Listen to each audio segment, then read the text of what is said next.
Hello and welcome back to Penguin Crafts. Today I'm going to be showing you how to make this gorgeous little treat bag. This is actually what I made for my swaps for the Stampin Up Onstage April 2018, which was actually in my hometown Telford. So it was really great, really easy for me to get to, and I had an amazing time. Spent 2 days with some great ladies from both Pootlers and from the wider Stampin Up sort of business. It was great, I really enjoyed it. So this is what I made. I think I made about 100 of these. So I'll show you how I made this. So it's a little treat bag, and I will open it. I've just ruined my bow that took me ages to do.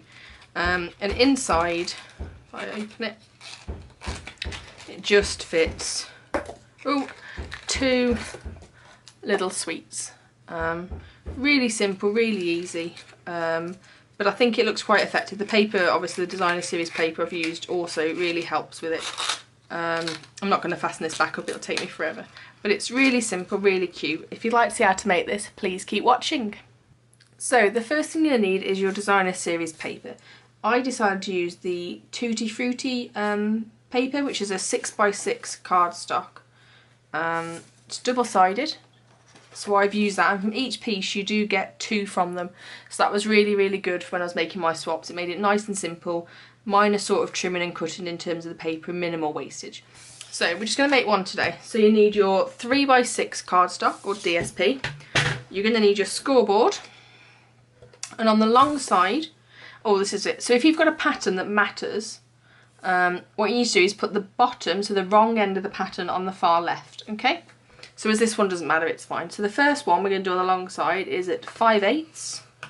Then we're going to do 3 inches and 3 5/8. We're then going to rotate it around and score it 5/8 and 2 3/8. Okay, and that is the simple scoring. So I don't know if you can see the marks there. So we've got one at the top and there. We're then going to do some folding and burnishing. So we're going to do all of those lines and get them nice and crisp.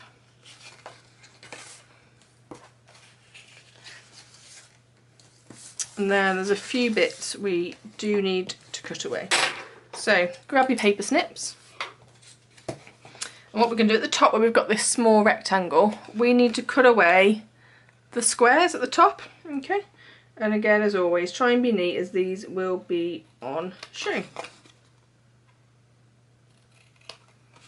So just stand there a second and cut those away. Okay. So that's the first one done. Next, what we need to do is wedge in to these little squares in the middle. So if I do one, and then I can show you.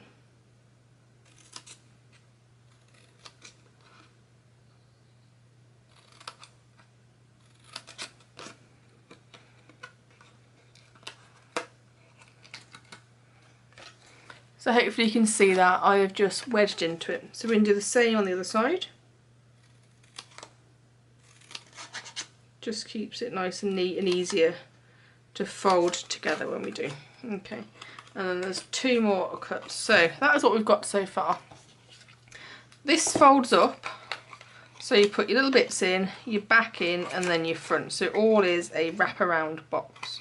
So to make this easier, we're going to trim down these back bits. So the ones that are next to this tab, all we're going to do is trim off a small amount. It doesn't need to be a lot, just a little bit, and it just helps with the nice closure of this box. Okay, so put those away. That's it for now. So we're going to grab a corner rounder. I know this is retired, but you can get them easily from any shop. So this is a 1-inch corner rounder, and all we're going to do is fold over that top tab and this little rectangle at the top. All we're going to do is round off the 2 corners. Okay, so this is now what we're left with. I'll turn it over, it might be easier to see. So we've got the 2 flaps. Okay, so as I've mentioned before, this box and how it folds up, they go in first, into there, and then up. So we need to work out where we're going to put our glue. So we're going to put our glue on these 2 tabs and these long ones, and we're going to use fuse. Just make sure you get it nice and close to that fold, as we need a nice firm grip on this. Okay, I always put too much, but just make sure you've got enough on that, okay? And make sure you get right to the edges. Alright, so the first thing we're going to do is fold in the tab against the back bit, as you would with any box, okay? And again, fold that in. The next thing you're going to do is bring the front around. So take your time with this bit and just get it level, and it'll perfectly fit. You should have no issues with that. So just take your time to get those lined up. So now we're left with a little box with a lid that doesn't really shut. Okay, so there we have our cute little box with a lid that doesn't stay shut. So the next thing you're going to do is with your fingers, so thumb is at the front, fingers at the back, your next finger, so your forefinger, you're just going to push in, okay, and pinch it together at the top. And then down the sides, just run your fingers. And your lid will shut over that, and you'll get this really cute little shape. Okay, so nice and simple. You can make these of any size. They're great gift bags, really, really good. We then need to sort out the closing mechanism for this. So grab your 1/8 of an inch punch, and all we're going to do is punch at the top here, but we just need to make sure we don't go too close, so we're in that V. We want to stay out of that V, okay? So we want to be just past it. So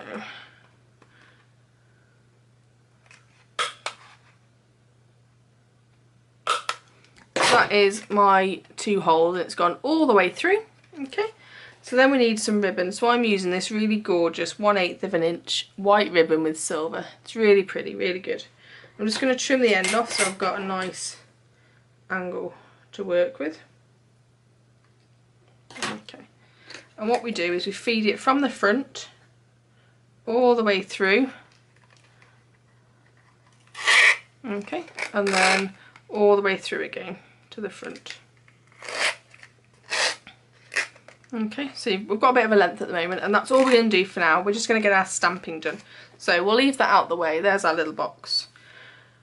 So we're going to be using the gorgeous A Good Day stamp set. Hopefully you can see that. It's full of gorgeous little statements, really small round ones. So we've got a treat for someone sweet, bring on the sunshine, just because, thank you so much, just for you.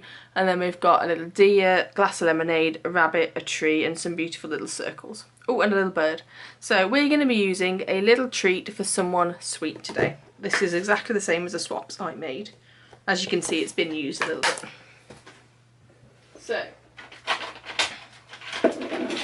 what you need is a little block, basic black ink, and scrap of cardstock. I'm using again the shimmery white cardstock. It's just really, really beautiful. So what we're going to do, ink up and stamp out, and I'm just going to do 2 in case I go wrong. Okay, simple as, that's all it is. And then I'm just going to clean my stamp. As usual, stamp and scrub with a bit of Stampin' Mist on.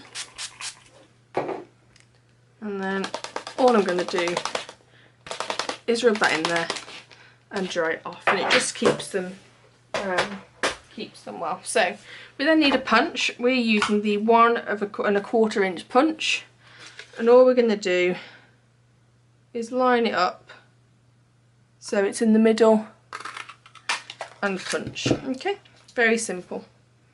We then also need some of the Dazzling Diamonds, bit of scrap here, and we're going to use the 1 1/2 inch punch. I've already punched that one out as I've got a spare one, and as you can see, these layer together beautifully. So we're going to layer those together first using dimensionals. I am going to use just 1 on the centre there and into the centre there. Oh, there's one thing I've forgotten to do.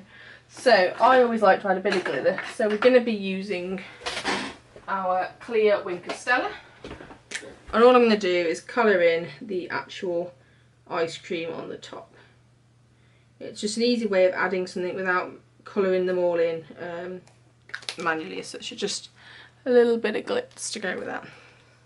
We're also going to add a Diamante. Again, I always call them Diamantes, I mean a rhinestone. We're going to add one of the medium ones. We're just going to pop that at the top. So we now need to attach these together. Again, we're going to use a dimensional in the middle.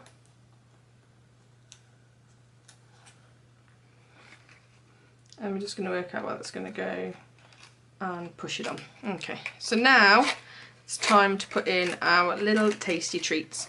And I've got 2 Fruitella sweets. They're only small, I think these are the lemon ones. But 2 of them just fit in perfectly, okay? And then we pull it tight, which closes the lid down, and then we do a bow. Don't ask me why I decided to do bows. I think I made 100 of these, so I now hate tying bows, or with this one 101.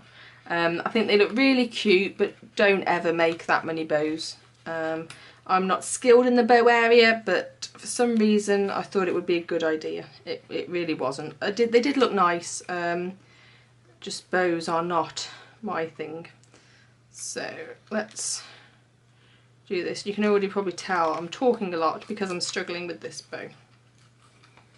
Okay, well, that's not the worst one I did. It's definitely not the best, but it's, oh, it's come undone, so it is the worst. Bear with me 1 second, let me just do this for you.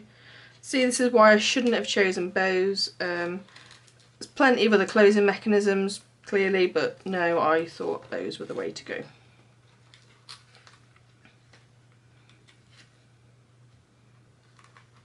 That one's a bit better. So all I'm going to do now is trim off my little bits.